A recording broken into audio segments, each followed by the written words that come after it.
Assalamu alaikum. Welcome to my YouTube channel. Today we will study about element and compound.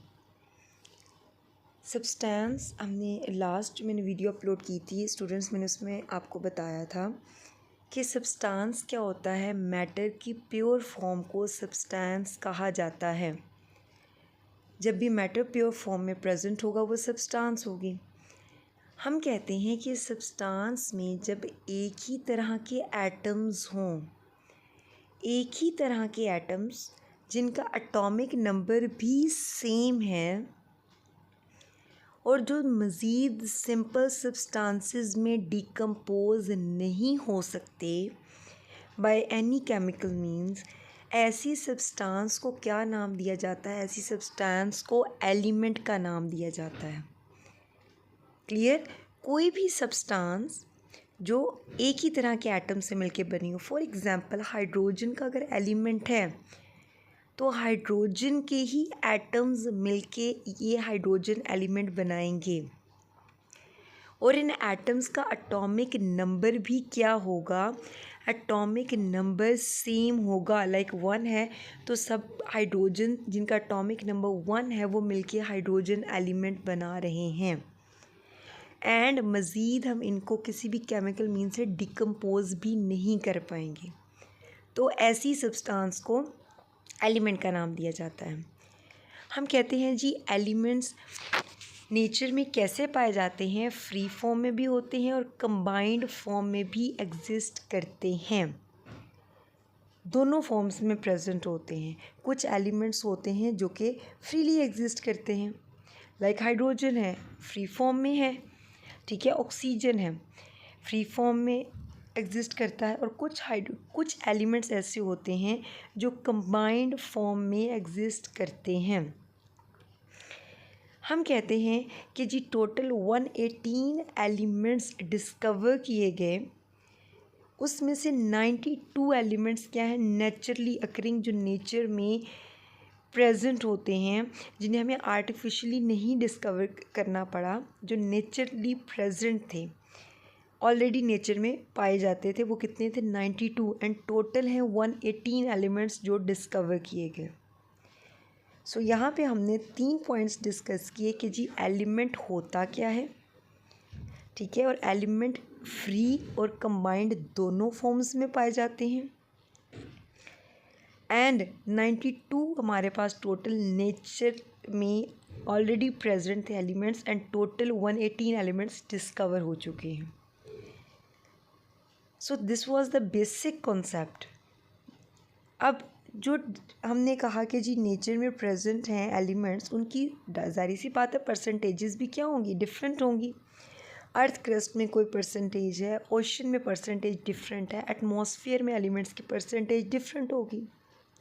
For example अगर हम earth crust की बात करें, ज़मीन की बात करें, तो ऑक्सीजन सबसे ज़्यादा 47%, सेकेंडली अबंडेंट है सिलिकॉन 28% एंड थर्ड नंबर पे है एलुमिनियम।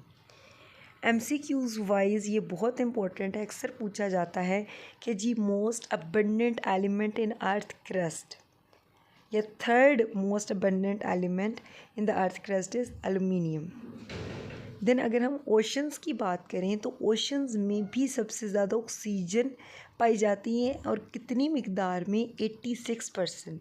बिकॉज़ आपको पता है ओशंस की बात कर लें हम, जो हमारे पास इक्वेटिक लाइफ है उसको रहने के लिए क्या चाहिए? ऑक्सीजन चाहिए ना। तो वाटर में क्या है? ऑक्सीजन 86% है, देन हाइड्रोजन है 11% एंड क्लोरीन 1.8%। एंड अगर हम एटमॉस्फेयर की बात करें स्टूडेंट्स, तो हमें पता है एटमॉस्फेयर में ऑक्सीजन से ज़्यादा नाइट्रोजन होती है जो कि 78% है, एंड सेकंड नंबर पे ऑक्सीजन है, एंड देन आ जाती हैं रेयर गैसेस जो कि एटमॉस्फेयर में पाई जाती हैं। तो इस तरह हमने देखा स्टूडेंट्स के डिफरेंट एलिमेंट्स की हमारे नेचर में जो परसेंटेज है वो भी क्या है? डिफरेंट है। क्लियर? अब यहाँ पे आपने जो याद रखना है वो ये कि जो हमने बात की कि अर्थ क्रस्ट में जो मोस्ट अबंडेंट एलिमेंट्स है वो कौन से और कितनी परसेंटेज में हैं, then ocean and then atmosphere में। नेक्स्ट हम बात करते हैं कि ये जो एलिमेंट्स हैं, हमने कहा कि जी ये डिफरेंट परसेंटेजेस की फॉर्म में पाए जाते हैं। कहीं पे ऑक्सीजन की परसेंटेज कम होगी, लाइक ओशन में डिफरेंट है, अर्थ क्रस्ट में डिफरेंट है, एटमॉस्फेयर में डिफरेंट है ऑक्सीजन की परसेंटेज। तो इसी तरह हम बात करेंगे इनकी फिज़िकल स्टेट की, एलिमेंट्स किस फॉर्म में पाए जाते हैं। तो हम कहते हैं कि G elements solid, liquid, gas, तीनों फॉर्म्स में होते हैं। लेकिन मेजॉरिटी, अगर हम ज़्यादातर एलिमेंट्स की बात करें तो वो किस फॉर्म में पाए जाते हैं, सॉलिड्स की फॉर्म में, लाइक सोडियम, कॉपर, जितनी भी ये मेटल्स हैं सॉलिड फॉर्म में होते हैं। कुछ ऐसी हैं कुछ एलिमेंट्स जो कि गैसेस फॉर्म में भी पाए जाते हैं, like nitrogen, oxygen, hydrogen. And कुछ एलिमेंट्स होते हैं जो लिक्विड स्टेट में पाए जाते हैं, एग्जिस्ट ही लिक्विड स्टेट में करते हैं। ये नहीं कि हमें उन्हें लिक्विड में कन्वर्ट करना पड़ता है, वो एलिमेंट्स एग्जिस्ट ही लिक्विड स्टेट में करते हैं, जिनमें हमारे पास मेजरली जो एग्जांपल है वो है जी mercury and bromine. So majority elements की सॉलिड स्टेट में है एंड कुछ फिर गैसेस में और कुछ लिक्विड स्टेट में भी एग्जिस्ट करते हैं। देन हम एलिमेंट्स को रिप्रेजेंट कैसे करते हैं, सिंबल्स से। लाइक मैंने यहाँ पे सिंबल्स ही मेंशन किए हैं ना सारे। सोडियम है, मैंने क्या मेंशन किया, Na, कॉपर के लिए Cu, जिंक के लिए Zn, गोल्ड के लिए Au, इसी तरह मरकरी के लिए Hg, ब्रोमीन के लिए Br। तो इसका मतलब ये हुआ कि एलिमेंट्स को हमेशा हम सिंबल से रिप्रेजेंट करेंगे। और सिंबल हम कहाँ से लेंगे, उन एलिमेंट्स के नेम से। इंग्लिश में हो सकता है, लैटिन में, ग्रीक या जर्मनी, ठीक है। तो ये हमने स्टैंडर्ड कुछ सिंबल्स जो शुरू से ही हमने एलिमेंट्स को दे दिए सिंबल्स, ताकि हम क्या कर सकें, इजीली उनकी आइडेंटिटी हमें पता चल सके, उनकी शनाख्त कर सकें। जैसे कि हमने नाइट्रोजन है तो N सिंबल दे दिया नाइट्रोजन को। कहीं पे भी Au मेंशन होगा तो हमें पता है ये Au क्या है, ये गोल्ड है, ठीक है। तो इस तरह हम एलिमेंट्स को किससे रिप्रेजेंट करते हैं, सिंबल से रिप्रेजेंट करते हैं। और जिस सबसे जो यूनिक प्रॉपर्टी होती है एलिमेंट्स की, वो क्या है जी, वैलेंसी। यूनिक प्रॉपर्टी एलिमेंट की है वैलेंसी। अब वैलेंसी क्या है, हम वैलेंसी कहते हैं जी कि एक एलिमेंट की दूसरे एलिमेंट्स के साथ कंबाइन करने की कैपेसिटी को वैलेंसी कहा जाता है, राइट। मतलब कि एक एलिमेंट है, लाइक हाइड्रोजन है, वो दूसरे एलिमेंट्स के साथ कितने बॉन्ड बना रहा है, वो इसकी वैलेंसी होगी। और किस पे डिपेंड करेगी वैलेंसी, अंडरस्टूड है कि एक एलिमेंट के जो आउटर मोस्ट शेल में इलेक्ट्रॉन्स हैं उन पे डिपेंड करेगी। जितने आउटर मोस्ट शेल में इलेक्ट्रॉन्स होंगे अवेलेबल, एक एलिमेंट उतने ही बॉन्ड बना सकता है ना। सपोज़ क्लोरीन है जी, क्लोरीन हमें पता है स्टूडेंट्स 7th ग्रुप से है। आउटर मोस्ट शेल में क्लोरीन के कितने इलेक्ट्रॉन्स हुए, 7 इलेक्ट्रॉन्स हैं। तो क्लोरीन क्या करेगा, एक इलेक्ट्रॉन लेगा ताकि क्या कर सके, अपना ऑक्टेट कंप्लीट कर सके। तो इसका मतलब ये हुआ कि क्लोरीन क्या कर रहा है, क्लोरीन की वैलेंसी क्या है, 1। ऑक्सीजन 6th ग्रुप से है, आउटर मोस्ट शेल में 6 इलेक्ट्रॉन्स हैं, मतलब ऑक्सीजन क्या करेगा, 2 इलेक्ट्रॉन्स लेगा अपना ऑक्टेट कंप्लीट करने के लिए। तो ऑक्सीजन की वैलेंसी हुई 2। इसी तरह नाइट्रोजन 5 ग्रुप से है, मतलब कि कितने इलेक्ट्रॉन्स लेगा, 3। इसी तरह वैलेंसी अपना ऑक्टेट कंप्लीट करेगा ना, तो नाइट्रोजन की वैलेंसी है 3। कार्बन 4th ग्रुप से है, कार्बन क्या करेगा, अब 4 कार्बन के पास इलेक्ट्रॉन्स है आउटर मोस्ट शेल में, तो ये क्या करेगा, ये मज़ीद 4 के साथ शेयर करेगा अपने इलेक्ट्रॉन्स, ताकि इसकी अपनी कमी भी पूरी हो और जो दूसरे एटम की जिसके साथ ये शेयर कर रहा है उसकी भी इलेक्ट्रॉन की कमी पूरी हो सके। तो कार्बन की वैलेंसी है 4। इसका मतलब ये हुआ कि अगर हम मेजरली देखें तो वैलेंसी एलिमेंट की डिपेंड कर रही है उसकी पोजीशन पे, कि वो किस ग्रुप से है, उसके आउटर मोस्ट शेल में कितने इलेक्ट्रॉन्स हैं, वो एलिमेंट कितने इलेक्ट्रॉन लूज़ करेगा या गेन करेगा। मतलब उसकी कंबाइनिंग कैपेसिटी कितनी है, तो उतनी उसकी क्या होगी, वैलेंसी होगी। अब यहाँ पे एक हम और एग्जांपल लेते हैं। हम कहते हैं स्टूडेंट्स के एलिमेंट्स की ज़रूरी नहीं है एक ही वैलेंसी हो, एक से ज़्यादा भी वैलेंसीज शो करते हैं। फॉर एग्जांपल आयरन है, आयरन अब FeSO4 में वैलेंसी शो कर रहा है +2। कैसे? ऑक्सीजन -2 होती है, 4 ऑक्सीजन है -8, सल्फर है जी +6, तो -8 +6 क्या हुआ, +2। ठीक है, तो यहाँ पे ऑक्सीजन आयरन की वैलेंसी है बेटे 2। और अगर हम फेरिक सल्फेट देखें तो इसमें आयरन की वैलेंसी कितनी है, 3 है। तो इस तरह हमने देखा कि एलिमेंट की एक तो वैलेंसी डिपेंड किस पे कर रही है, उसके पास जो वैलेंस शेल में इलेक्ट्रॉन्स हैं उन पे, वो एलिमेंट किस ग्रुप में है। ठीक है, उसी पे डिपेंड करेगा ना कि जिस ग्रुप में एलिमेंट होगा उसी के मुताबिक उसके वैलेंस शेल में इलेक्ट्रॉन्स होंगे और उतने ही फिर उस हिसाब से वो बॉन्ड बनाएगा। एंड सेकेंड हमने देखा स्टूडेंट्स कि एक एलिमेंट ज़रूरी नहीं है सिर्फ एक ही वैलेंसी रखिए। जब डिफरेंट टाइप की बॉन्डिंग करेगा, डिफरेंट कंपाउंड्स बनाएगा, तो एलिमेंट की वैलेंसी भी एक से ज़्यादा हो सकती है, डिफरेंट वैलेंसीज शो कर सकता है एलिमेंट। Clear is that?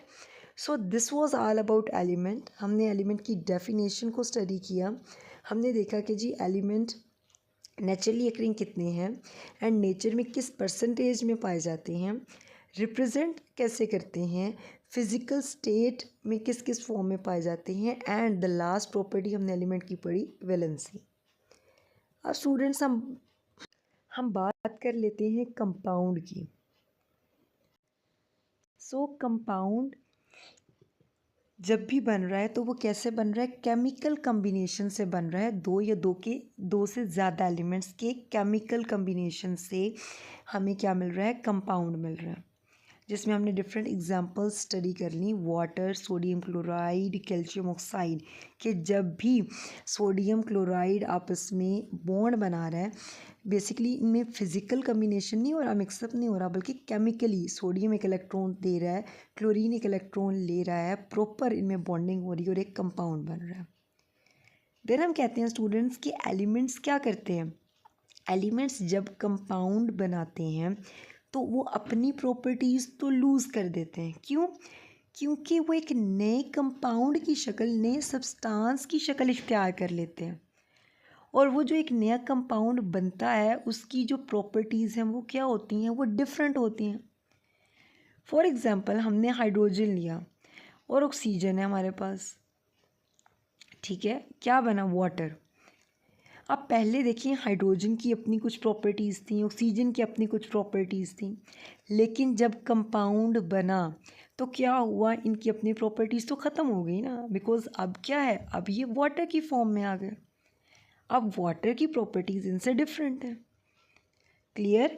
तो हम ये कहते हैं, जैसे हमने मिक्सचर में स्टूडेंट्स पढ़ा था कि मिक्सचर में जो एलिमेंट्स हैं, जो सब्सटेंसेस हैं, वो अपनी प्रॉपर्टीज़ रिटेन रखती हैं। क्यों? क्योंकि उनमें केमिकली कोई भी रिएक्शन नहीं हो रहा होता, वो फिज़िकली मिक्सअप हो रही होती हैं। लेकिन कंपाउंड में एलिमेंट्स अपनी प्रॉपर्टीज़ लूज़ कर देते हैं सॉरी, और जो कंपाउंड बनता है उसकी प्रॉपर्टीज़ एलिमेंट्स से डिफरेंट होती हैं। Clear is that? नेक्स्ट है जी, हम कहते हैं कि कंपाउंड्स को हम ब्रेक डाउन बिल्कुल कर सकते हैं उनके एलिमेंट्स में, लेकिन फिज़िकल मींस से हम कंपाउंड्स को ब्रेक डाउन नहीं कर सकते, डिकम्पोज नहीं कर सकते। लाइक फिज़िकल मींस मतलब कि हम फिल्ट्रेशन, ठीक है, सब्लिमेशन, इस सारे प्रोसीजर से हम कंपाउंड्स को उनके एलिमेंट्स में ब्रेक डाउन नहीं कर सकते। हमें क्या करना पड़ेगा, प्रॉपर, जैसे कि हमने कंपाउंड बनाए हैं बाय केमिकल कम्बिनेशन, इसी तरह हमें केमिकल रिएक्शन से ही, तोड़फोड़ से ही हमें क्या करना पड़ेगा, केमिकली तोड़फोड़ से ही हमें दोबारा से एलिमेंट्स मिल सकते हैं। देन हमें पता है जी कंपाउंड्स की क्या होती है, कंपोजिशन फिक्स होती है। वाटर है, हमेशा जब भी आपको वाटर मिलेगा वो वाटर आपको कहीं से भी मिले, आप अपने घर का पानी पिए, आप अपने कॉलेज का पानी पिए, हमेशा उसमें 2 हाइड्रोजन और 1 ऑक्सीजन ही होगा। तो कंपोजिशन तो कंपाउंड की हमेशा क्या होगी, फिक्स होगी। और कंपाउंड को हम रिप्रेजेंट कैसे करते हैं, बाय केमिकल फॉर्मूला। और सिर्फ फिक्स नहीं होगी, कंपोजिशन क्या होगी, होमोजीनियस भी होगी, ठीक है, यूनिफॉर्म कंपोजिशन होगी। एंड कंपाउंड्स के मेल्टिंग पॉइंट्स भी क्या होते हैं, हाई होते हैं, फिक्स होते हैं। यकीनन फिक्स ही है, बिकॉज जैसे सोडियम क्लोराइड है, जो एक मेल्टिंग पॉइंट है स्पेसिफिक सोडियम क्लोराइड का, वही रहेगा, ठीक है। और हाई क्यों होते हैं, बिकॉज इनमें स्ट्रॉन्ग बॉन्डिंग होती है एक दूसरे के साथ, केमिकल रिएक्शन, केमिकल कम्बिनेशन से होते हैं ना कंबाइन, केमिकली एक दूसरे के साथ रिएक्ट करते हैं, केमिकल कम्बिनेशन के थ्रू एक दूसरे के साथ बॉन्ड बना रहे होते हैं। तो स्ट्रॉन्ग बॉन्डिंग की वजह से उस बॉन्डिंग को तोड़ना मुश्किल है, इसके लिए हीट ज़्यादा चाहिए। तो इसलिए हम क्या कहते हैं, इनके मेल्टिंग पॉइंट्स हाई होते हैं और फिक्स होते हैं। एंड लास्ट हम कहते हैं जी बेटे कि कंपाउंड्स को हम क्लासिफाई करते हैं, 2 क्लासेस हैं, आयोनिक और कोवलेंट। 2 फॉर्म्स में कंपाउंड्स प्रेजेंट होते हैं हमारे पास, ionic compounds and covalent compounds. मज़ीद मैं आपको एक अलहदा से पूरा लेक्चर दूंगी आयोनिक और कोवलेंट कंपाउंड्स पे।